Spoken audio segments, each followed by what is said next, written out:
Bom, é um prazer estar aqui no Fórum da Liberdade.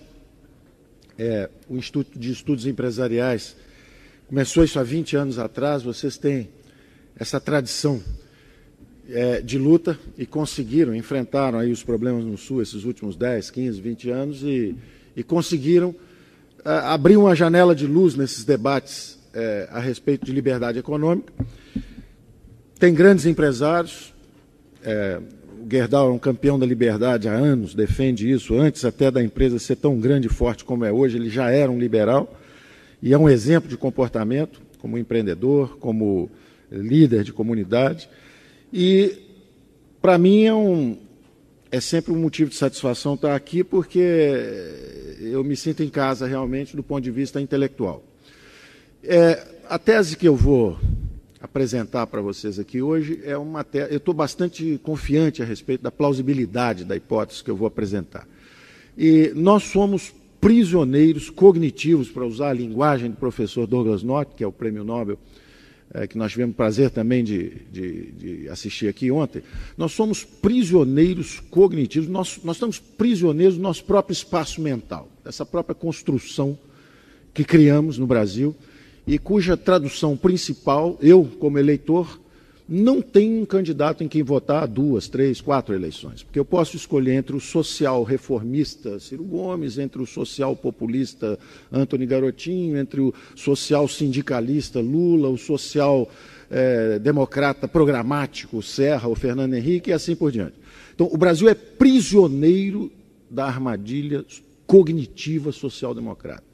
Baixo crescimento, desempenho econômico medíocre, e eu vou traçar aqui uma história curta de como nós produzimos essa prisão, de por que o Brasil, que foi um país que no século passado, nos primeiros 70, 75 anos, foi a economia que mais cresceu no mundo, 7,3%, 7,4%, por 70 e poucos anos ininterruptos, à frente, inclusive, do Japão, porque o Brasil foi atingido em pleno ar, fulminado, quebraram a dinâmica de crescimento do país e nós estamos prisioneiros dessa armadilha de baixo crescimento.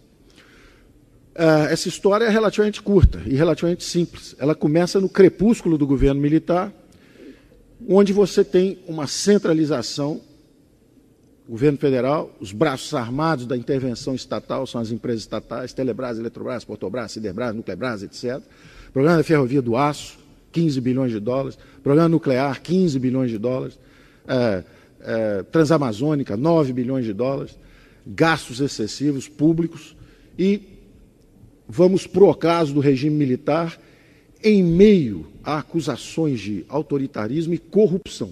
Você se lembra que os militares que entraram com a ideia de tradições, pátria, a defesa da moral e da ética e da própria liberdade, porque devolveriam rapidamente aos civis o regime democrático, no final saem do Palácio do Planalto pela porta dos fundos, literalmente. O general Figueiredo não transmite a faixa presidencial e sai pela porta dos fundos do Palácio. Por quê? A direita sai desmoralizada e a esquerda é atraente, porque a esquerda... E, de novo, eu faço referência ao que o professor Douglas North disse ontem, a eficiência do mercado político. Como é que o mercado político pode ser eficiente se as alternativas são você é de direita, portanto, autoritarista e corrupto, ou você é a favor da democracia e da justiça social, e você é de esquerda?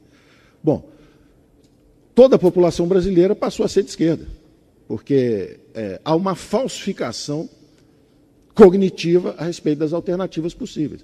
E os liberais democratas, que existem desde Atenas, com os mercados e a democracia, que só foi expandindo os círculos de inclusão. O capitalismo é uma história de inclusões, não é uma história de exclusões. Aliás, os últimos que estão sendo incluídos são os 3 bilhões de indivíduos da China, da Índia, da Rússia, do leste europeu, que haviam provado a outra receita. E onde está essa tradição de 2000 anos? De democracias e mercados, primeiro entre os gregos, Esparta, militarista e autárquica, ganha a Guerra do Peloponeso e começa o declínio da civilização grega. Não é acidente. O socialismo é um episódio relativamente curto da história humana, sangrento bastante pelas reações que produziu, não é? 2 guerras mundiais, 120 milhões de pessoas atingidas, mortas, ou em combate, ou por torturas e repressões internas. A sociedade aberta quase faleceu no século passado, foi asfixiada pelos 2 extremos, pelo socialismo, pelo comunismo de um lado, nas sociedades fechadas, e pela reação nacional socialista, que era o nazismo, de um lado, também extremo. E onde estão os liberais democratas, que eram a favor de democracia e economia de mercado, os amigos da liberdade, sempre ameaçados pelos 2 extremos. E não são conservadores. Conservador é quem quer conservar. Os liberais nunca quiseram conservar. Assistimos ontem também a conversa sobre a grande sociedade de livre acesso, né? Que é o que a democracia e os mercados têm feito. E o socialismo, então, é absorvido pela grande sociedade aberta simplesmente como uma síntese de solidariedade. É a única coisa que restou do socialismo aproveitável, né? Ele entra no lugar da religião, que ele sempre detestou. Ele entra no lugar da solidariedade, do instinto de solidariedade, que realmente, numa organização global, há inseguranças no coração do homem. O indivíduo se sente desprotegido e precisa da tal rede de proteção social. E fica, então, aquela falsa promessa de que com o socialismo você pode entregar aquilo. Ora, as populações que se entregaram a essa busca implodiram e estão hoje tentando reingressar no capitalismo globalizado, sem encargos sociais, sem encargos trabalhistas, sem proteções e pedindo pela inclusão do lado de cá. O Brasil, sociedade politicamente fechada, início dos anos 80, tateando no escuro, procurando uma direção. Se você é um democrata, está a favor do restabelecimento do regime democrático e é a favor da justiça social, junte-se a nós. E começa uma competição infernal de um mercado político ineficiente, porque ele é prisioneiro de uma mentalidade equivocada, obsoleta e passada. E aí nós temos um fascinante desfilar de tragédias, nas 3 dimensões do nosso grande equívoco, que é essa armadilha social-democrata. Quais são as 3 dimensões? A primeira dimensão são as disfunções financeiras. Então, vamos examinar orçamentos. A história dos orçamentos aí nesses últimos 20 anos, as 2 décadas de democracia. A primeira grande onda intervencionista vem com os militares, que levam os gastos públicos para 22%, 23%, 24% do PIB. E, como vimos, investindo em capital físico, instalações industriais, máquinas e equipamentos. O capital humano jogado para o lado. Educação, saúde, habitação, segurança, justiça, esse troço para o lado. E o que a gente tem realmente são grandes empresas estatais e grandes projetos federais. Na hora que você abre politicamente,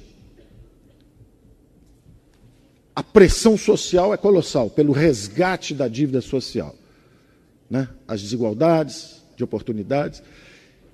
De um lado, políticos inebriados, em busca do poder finalmente atingido com a abertura política. De outro lado, jovens economistas inexperientes, incultos e em busca da fama e do sucesso fácil. Oferecem soluções rápidas, sem reforma do Estado, sem explicitar esse conflito de reforma do Estado que seria necessário e que nós não fizemos até hoje. Vende-se uma receita fácil. É só congelar preços, usar uma âncora cambial, fazer uma tablita de conversão, está feito o plano cruzado. É uma falsificação da realidade. É como viabilizar a classe política gastar mais, oferecendo uma solução inorgânica, disfuncional, falsa. Aquilo dura 1, 2, 3 anos de glória, implode, explode, o Brasil vai para uma moratória externa, caça bois no pasto, persegue empresários e começa a nossa tragédia financeira. Saímos daquilo ali, vamos para outra disfunção. Aprendemos que não podemos usar política monetária irresponsavelmente, nem dar o calote externo. Então agora vamos usar a política monetária. Aí começa o plano real, bem concebido, interessante, porém também centrado num instrumento. Os primeiros 4 anos de plano real, o valente Gustavo Franco defendendo lá a fronteira, sozinho, cercado de índios por todos os lados, até o ataque final, onde ele é derrubado também, porque não há reforço. Houve déficit fiscal durante os primeiros 2, 3, 4 anos de plano real. Quer dizer, então, você fazer política de estabilização sem reforma do Estado, sem transformações, só na base da política monetária, é como diz hoje o Afonso Bevilacqua, diretor do Banco Central, é fazer cirurgia de córnea com picareta. Que, aliás, ele está fazendo muito bem. Cirurgia de córnea com picareta. Quer dizer, realmente a meta inflacionária vai ser atingida, agora é um custo elevado, porque ninguém mais trabalha. E a fórmula dos políticos é sempre essa. Bota meia dúzia de jovens valentes lá, eles vão defender e vão fazer o que está combinado, enquanto a gente do resto não faz nada. Essa tem sido a forma de defesa da classe política brasileira. É um espremedor de suco de jovens talentos. Os economistas são exprimidos, um a um, viram suco, são usados, enquanto se perpetuam os mesmos políticos lá em cima. E eles vão oscilando, e aí a gente passa tendo analisado essas disfunções são claras. Se você gasta muito, primeiro você causa uma hiperinflação. Aí você aprende, não posso emitir moeda. Agora eu vou emitir muita dívida. Aí você causa 1 trilhão de dívida, quase 500 bilhões de dólares. Uns 3 ou 4 planos Marshall. Dava para reconstruir a Europa 3 ou 4 vezes. Isso foi o que nós gastamos para estabilizar a economia brasileira. E não está garantido, porque a qualquer momento, se o Banco Central sai, está tudo solto outra vez. É lamentável. Então, são disfunções financeiras que, na verdade, são epifenômenos do mesmo mal. São sintomas epidérmicos do mesmo mal. O mal é um só. Gastos públicos de 20% para 40% do PIB. Bom, isso tem também a dimensão política.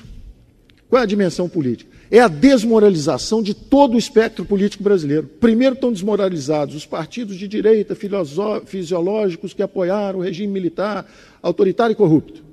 Então vamos agora para o PMDB, que o PMDB é o grande campeão da liberdade, doutor Ulisses, doutor Tancredo, a campanha pelas diretas, etc. Entra lá o PMDB.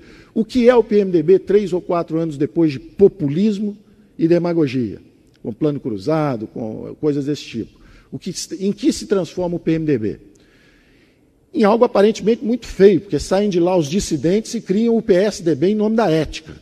Então, em vez do doutor Ulisses e do Tancredo, aparentemente estariam lá o Newton Cardoso, o Orestes Quercia, etc., e aquilo teria virado um partido de esquerda populista e fisiológico. Então vamos criar um doutrinário e programático, é o PSDB.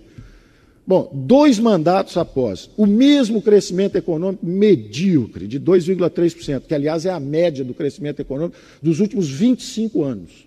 Está todo mundo aborrecido porque o ano passado cresceu 2,5%, eu não entendo o aborrecimento. Há 25 anos que cresce 2,5%. Por que tanta dor? Né? Já era para ter se habituado.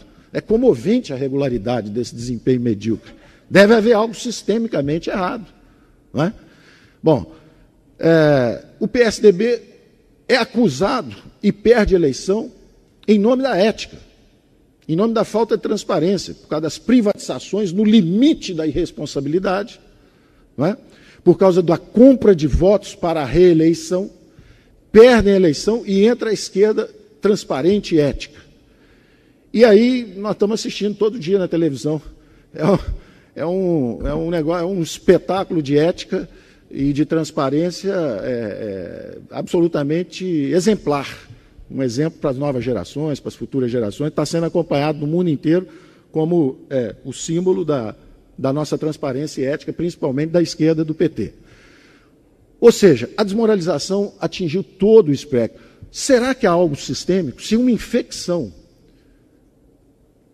chamada corrupção atinge todo o espectro político, será que é algo genético? Hipótese 1. Seríamos os brasileiros geneticamente corruptos? Hipótese 2. Será que é sistêmico?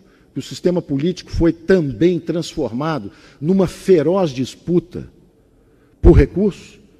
Se 40% do PIB são repartidos pela grande agência central, o governo comanda hoje 40% do PIB, será que isso não deforma, isso não corrompe a estrutura política? Vale tudo, qualquer acordo, desde que se coloque a mão em 40% do PIB? E que tipo de exemplos isso transmite para a sociedade? Opção 1, se você é jovem, estude bastante, 3, 4 anos no curso superior, depois faça uma pós-graduação, depois trabalhe mais 5, 10 anos, quem sabe um dia você será alguém nesse mercado globalizado com 50 milhões de desempregados. Opção 2, passe um verde e amarelo na cara, jogue meia dúzia de pedras em nome do impeachment, seja eleito prefeito de Nova Iguaçu, o Lindbergh, lá no Rio de Janeiro. Não termine sequer seu curso de Direito e será um jovem simpático, rico brevemente, porque a profissão é rentável, e um exemplo para a juventude do mundo inteiro. Esses exemplos estão se transformando, estão sendo dados em todos os setores. Esse é o da política. No campo, opção 1. Trabalhe bastante, se é um jovem simples e humilde, faça um curso técnico, vá estudar alguma coisa de agronegócio, e quem sabe um dia você será alguém. Opção 2. Receba uma camiseta do MST, um caminhão-pipa, participe de uma passeata, jogue 3 pedras no laboratório da Aracruz e será alguém. Você vai ter dinheiro garantido, esses 40% do PIB estão sendo aplicados no Brasil inteiro, já há universidade rural, ensinando luta de classe, etc. Esses exemplos estão se reproduzindo.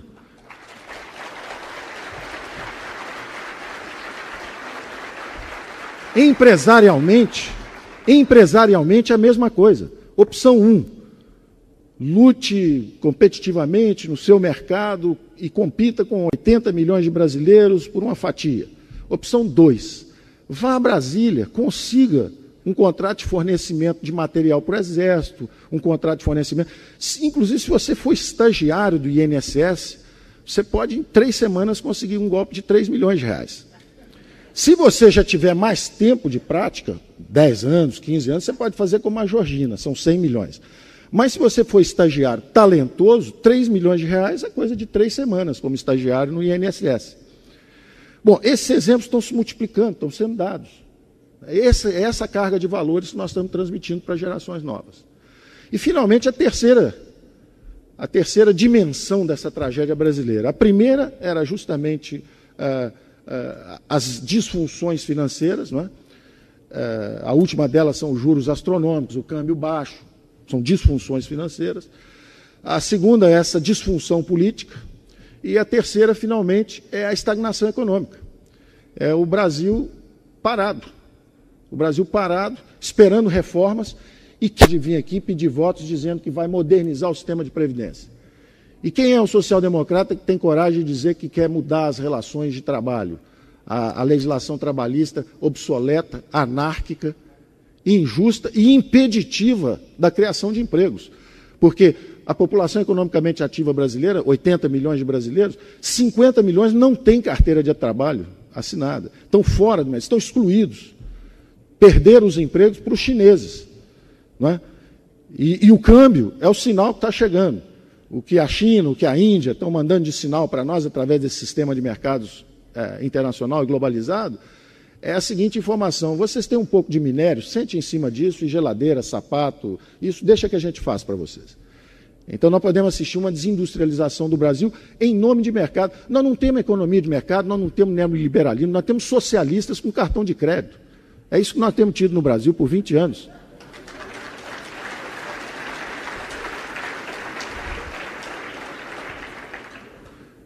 E hoje, o desafio da estagnação econômica é o seguinte: você tem uma bola de ferro na perna direita, que é excesso de impostos, a bola de ferro na esquerda, juros elevados. As mãos amarradas são os encargos sociais e trabalhistas. E alguém diz assim: agora corre que o chinês vai te pegar. É isso que nós estamos vivendo.